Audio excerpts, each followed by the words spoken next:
Low Key, and we back with a TV show review, Raising Kanan, Season 4, Episode 4. Yeah, this is Episode 4, right? I'm saying Episode 4. This is Episode 4. Okay, this one I'm going to say this Episode 4. Anyway, man, your boy Kanan. It's more so of him and this whole thing with disassociating himself with Rock completely. And it's more so of him getting his own name out here because he goes to have a conversation. Well, he more so is turning in the money that he's supposed to be turning in to Snap and Pop. But they have a conversation with him as far as the whole thing pertaining to basically him and who he wants to be and what people want to see, who he want people to see him as. Because right now, it's just you rock son. So, once again, you already know Kanan has already been rebellious against his mama and not really trying to be with her or anything with her, especially after all the lies and stuff. And I don't know why it took me so long, and I don't think maybe it didn't take me long to catch on to this, but of course, I think I'm pretty sure I've mentioned this before, but you see why OG Power, the whole thing and the attachment with Kanan and Tariq, because it is that weird, I mean not weird, but a very much similarity there to Kanan and his upbringing with Rock.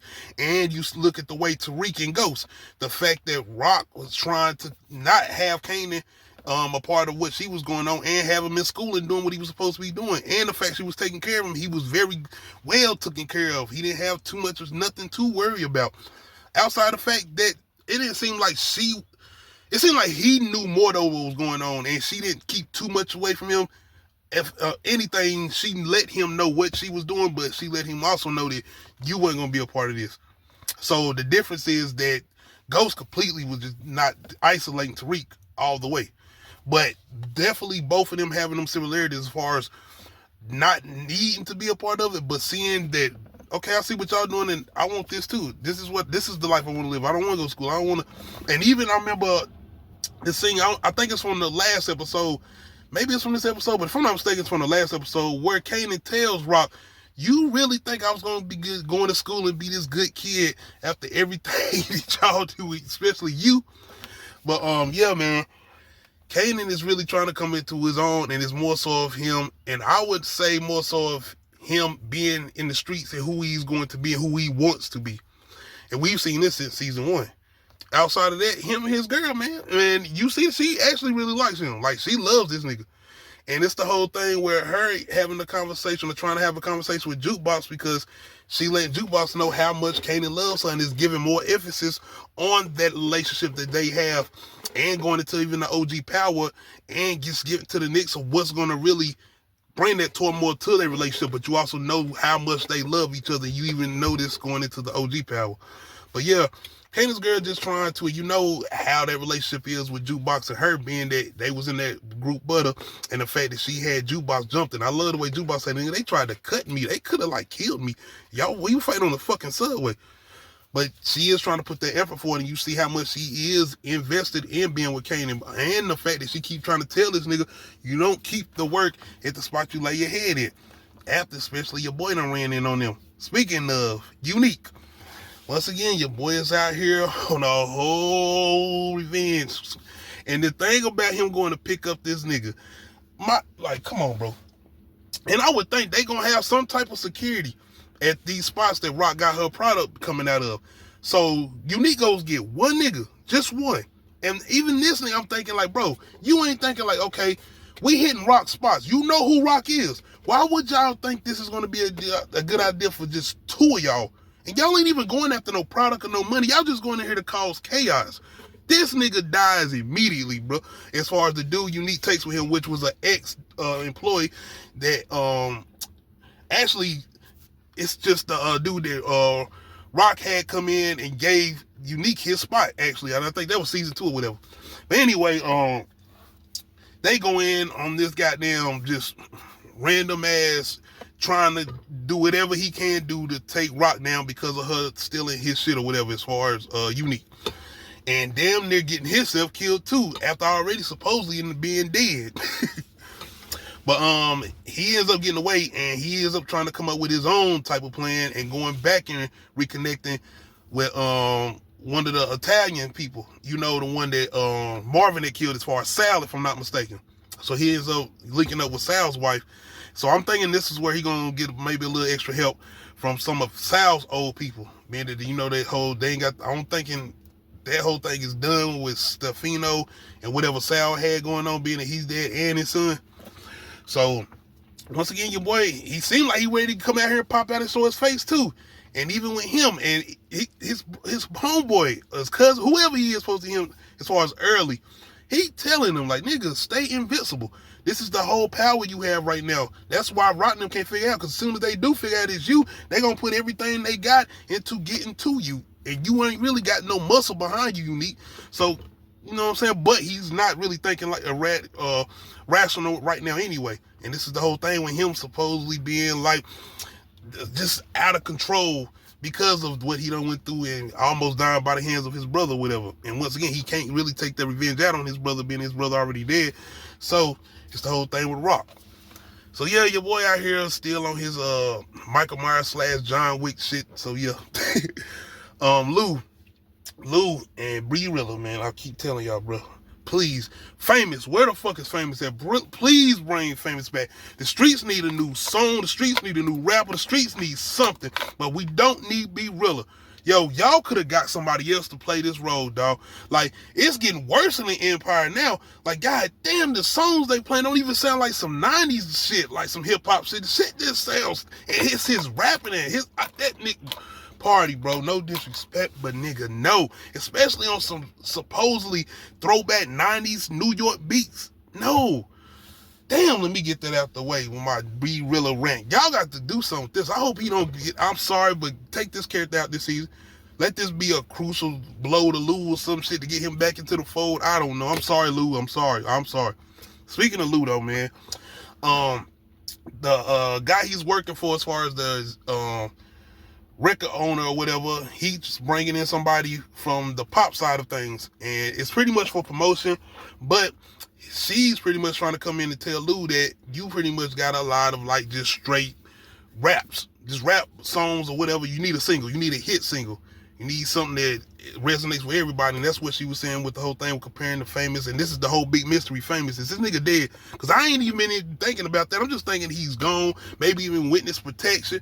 But it's a very possibility that he's dead, being that they found out he was talking to police or something like that. But I do think he's alive. And my thoughts is possibly Kanan has him hid, Lou maybe has him hid, but then Kanan and Lou have a conversation in this episode, or maybe both of them trying to play dumb. But maybe now I'm feeling like Kanan kind of knows where he's at, and it was kind of hinting that Kanan does know, but it's like Kanan know he's dead too, or maybe he doesn't. So this, I think like I said, we're gonna find what happens with Famous in episode 5. But yeah, your boy Lou, he don't want to do this shit as far as working with this other woman. He really want to do shit on his own.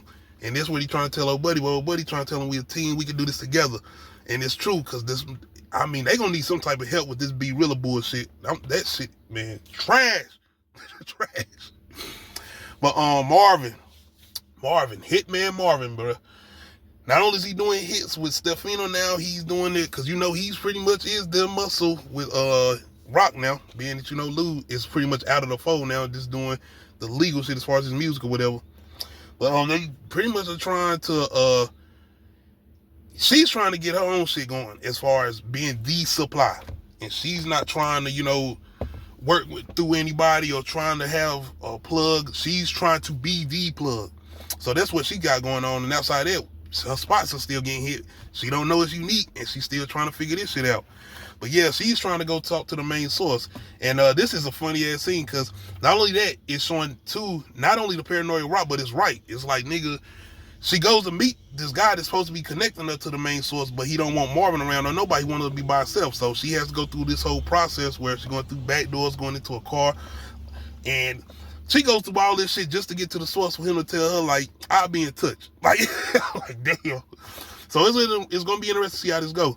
Speaking of Marvin, though, Marvin goes to talk to Early. Early is the guy that's working with Unique or whatever, and it's pretty much some type of business arrangement with some bets or whatever. And I know this shit not gonna go right, because Stefano gives Marvin a warning about, this is your guy you bringing in. So if he fuck up, I'm looking at you, because this is your responsibility. So this is where I think we're gonna get the whole rift between Stefano and Marvin, especially when I think Marvin finds out that Early been helping Unique, and he been behind the whole shit with the hits on their spots or whatever. So it's definitely a lot of things that seem like they about to come into full circle. And like I said, episode 5 probably gonna be the big one, because this is how it always goes in the Power universe. But yeah, I can just tell, like, the way he was talking, like, this shit gonna go AWOL.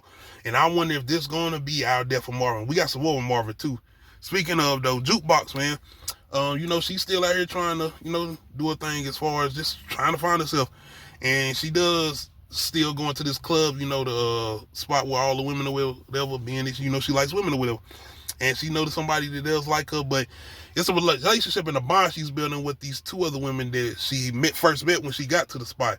But something ends up happening with one of the women she's walking out with, when I guess her ex-husband finds her and ends up whooping her ass, but knocking Jukebox down too.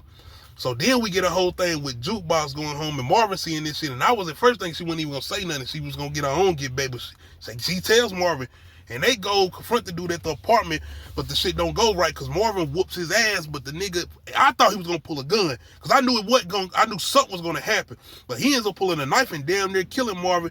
And this is where we get Jukebox coming in and having pretty much her first body.